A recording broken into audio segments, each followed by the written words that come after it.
dubbachuudhaafis hin deenye garuu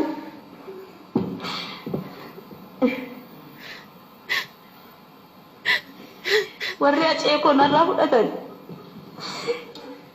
warri goota koo narraa fudhatan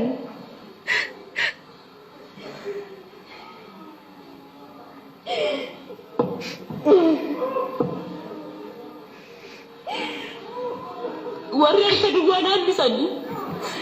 warri ijoollee isaa abbaa malee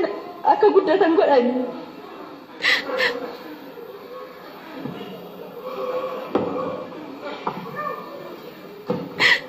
akka murtii akka isaaniifis duuti